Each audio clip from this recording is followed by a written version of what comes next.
it took a little bit of time to get adjusted in my first season in Italy. As you know, I started playing behind Damien, and then the way things worked out, it took a little bit of games to get adjusted. But now it's not any different from previous seasons because I'm used to playing a lot, and I'm used to, like over 30 minutes I'm used to playing. As the season went on, as I've been able to play, show that I can score sometimes here, what I can do offensively, defensively, I think the roles for me kind of changed and maybe the expectations grew a little bit, but from the beginning it was kind of nothing to lose expectations. When I moved to the States when I was 9 years old, we moved to a really small town. It was really like 3,000 people. So the way it works in America, you can play whatever sport you want in school as part of the school program. I also played American football. I played, of course, basketball in the springtime. I did track, high jumping. I also tried golf, which was just for fun, just to relax.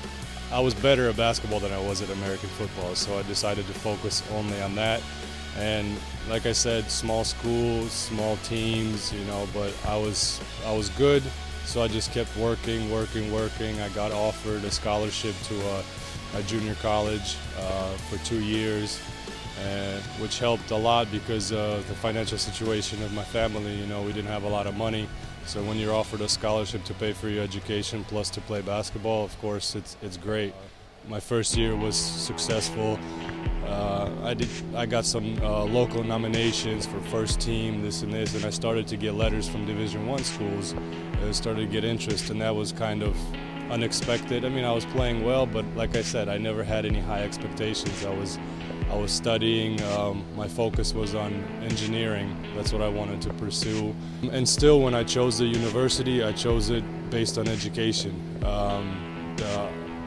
It was really down to two schools, University of Santa Barbara and Reno, Nevada. And I chose Nevada, well, kind of because they were better at basketball than Santa Barbara.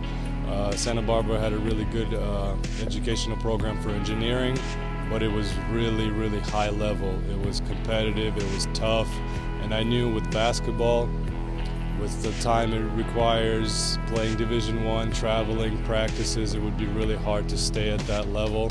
Nevada had just, that season, they lost in the Sweet 16 of the tournament. So I got to watch them on TV, and the next day, the head coach came to my little apartment in this small city in the middle of nowhere, and it was really emotional to see that we just watched this guy coaching the Sweet 16 of the March Madness tournament, and the next day he's at our house.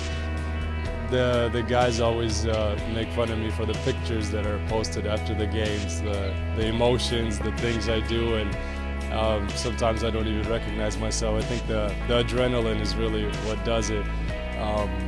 I've never been the most skilled guy at something, so I think that was put into me at an early age from my young coaches when I was younger, just to work harder than the next guy, and it doesn't matter how skilled that person is, you will still have success. I got into programming, websites, servers, all this stuff. I was always interested in technology, phones, applications, all this stuff, and I started to teach myself. There's plenty of stuff on the internet, videos, books you can find, and I started to learn step by step and practicing, website here, website there, and that's really what I like to do. I mean, I know I studied engineering when I was studying at the university, but 11 years later, I mean, if I want to go back and finish it, I have to start from zero because I never use it.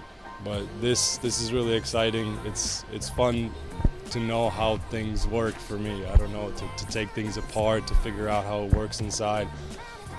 So that's kind of my passion outside of basketball. And being 5-6, and we're right there, so close to the top 8 to finish after the first round. We still have a chance. We have some hard games, but with all the changes in the lineups and the rosters, I think the result is good. We are getting better. We are getting comfortable with each other, and when you're comfortable, you have confidence. to play freely, aggressively. I think we're on the right way, and I think towards the end of the season we'll be in really good position. Still waiting for Voya to come back, who will be a huge addition to us. He's a really good player. We can see from practice when he's practicing with us. So once we get it all together, I think we'll be very tough.